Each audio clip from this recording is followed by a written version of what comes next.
Hi, this is Kerry Artak with Wicked Stocks bringing you your daily Tesla report for Monday, September 30th, 2024.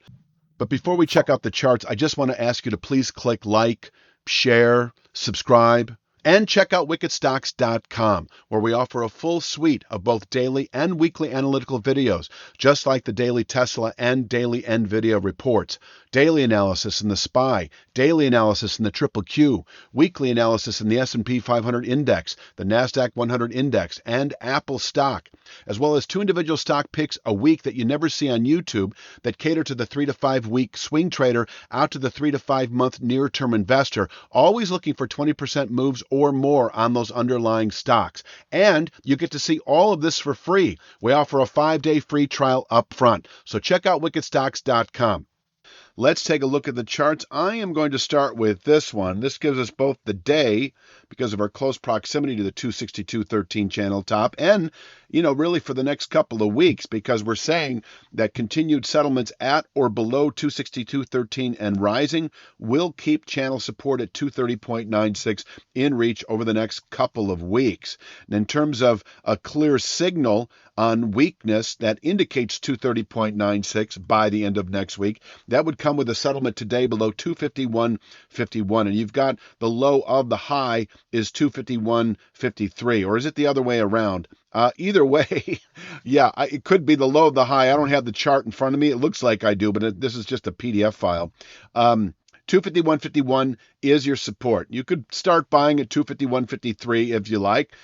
We could trade inside the zone today, maybe for the next couple of days, but at some point, one of these two is going to give. And let's talk about the likelier outcome by a degree, not significantly, because we are, after all, in a bull move, a higher low, higher high dynamic that's obviously been playing out since that August low. And so selling 262.13 is fading strength. But you want to maintain a relatively conservative risk management to the upside, obviously, because if we close above this area, we could get meaningful price acceleration in a short period of time, and I'll get to that in a moment. But until then, this is the area to sell. If you're a 2 to 3 week position trader, you're selling 262.13 and opting to buy back at what is now 230.96 and climbing. And if you're reluctant to sell on strength, and I don't have a problem with that approach, there are certainly risks involved in selling strength. If you want to sell on weakness with a settlement below 251.51, you're skewing the odds a little bit more in your direction in terms of anticipating the low 230s, 230.96, then expected, I'm going to say by the end of next week, if we close today below 251.51. On the way down, there's a simple channel structure as well, an inside channel based on that early September high, that 239.04. I would call that a 1 to 2 day target below 251.51. We could bounce there perhaps for a day or two, hard to say, but once again, closing below 251.51, I see no good reason to be long Tesla through the rest of the week and into next until we test the 230.96 channel bottom, where profits can be taken on a short position that may have been established either in the low 260s or a settlement below the low 250s. Profits can be taken in the low 230s and long entry made on the anticipation of bullish rotation back to channel resistance that is now 262.13 and climbing. And I'm just going to continue with the downside scenario, if over the next couple of weeks we settle below 230.96, then we have a big picture play to the downside, probably a good high through the rest of the year, the next month or two, as we continue into late November, anticipating the mid 170s. This would be a big sell signal. And yes, kind of swinging for the fences here, but I think there is a likelihood that we will continue unwinding all the way back into the mid 170s if we close below 230.96. And that is my only anticipation of this lower area, would be the violation of that rising channel bottom at 230.96. back to the channel top at 262.13. That is the daily version. There is a weekly version at 266.22. And we're calling this a range now, in part because, well, I can point to this chart here. You can see this trend line's coming off the tops here. That's actually at 264.34, I believe. And so I'm just calling it a big range because I could see, pushing through 262.13, testing 266.22, the weekly version of the same exact rising channel top. And in fact, you could see that the weekly version's actually held pretty well. Last week was the first time we tested it. We didn't push through it by a wide margin, and it has essentially held. So let's just say 262.13 up to 266.22 can contain buying for the week itself and even into later October. Once again, below 262.13, we are anticipating 230.96 as a 2 to 3 week target.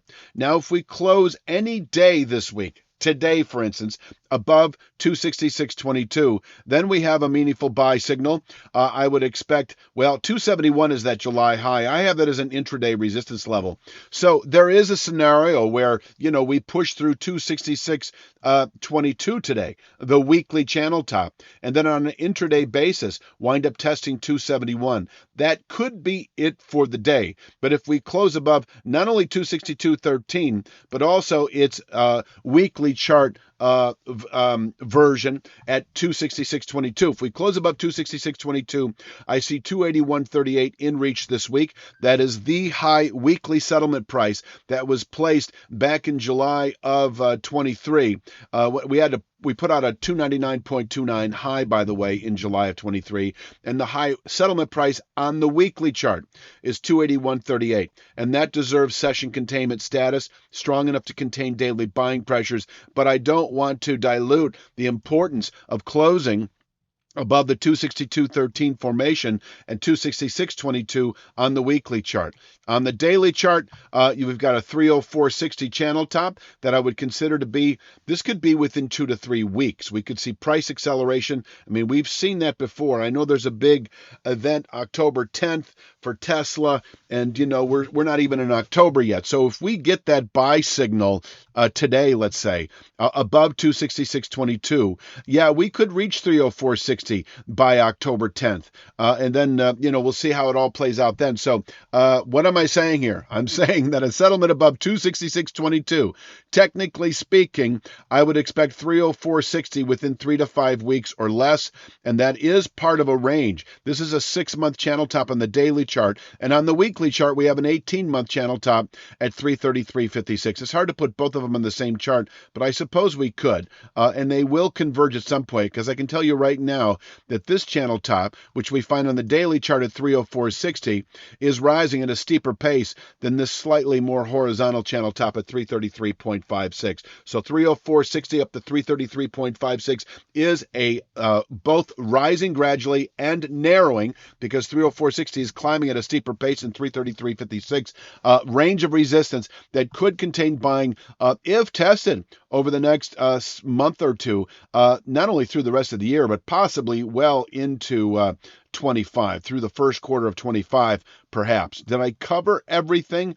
I think I have. I'm going to take you back. I know most of you are just kind of day trading this thing or swing trading it. Once again, 262.13, the beginning of a range up to 266.22 that can contain buying for the week itself and even into later October, because below that area, anticipating bearish rotation over the next 2 to 3 weeks to 230.96. And if we close today below 251.51, that is your get short signal on weakness, and then the odds are even likelier that we'll fall into the low 230s by the end of next week. Please click like, share, subscribe, check out wickedstocks.com. We offer that 5-day free trial. You can see our daily triple Q, our daily SPY analysis, our twice a week at least stock picks that cater to 3 to 5 week out to 3 to 5 month position traders, always looking for 20% gains at least on those stock picks. And you get Apple stock analysis, and so I could go on and on. So you get 5 days of it. You can see it all for free. And if you don't like what you see, you can bow out at no cost to you whatsoever. So check out wickedstocks.com. I will be back tomorrow, of course, with Tuesday's Tesla. You have a great day.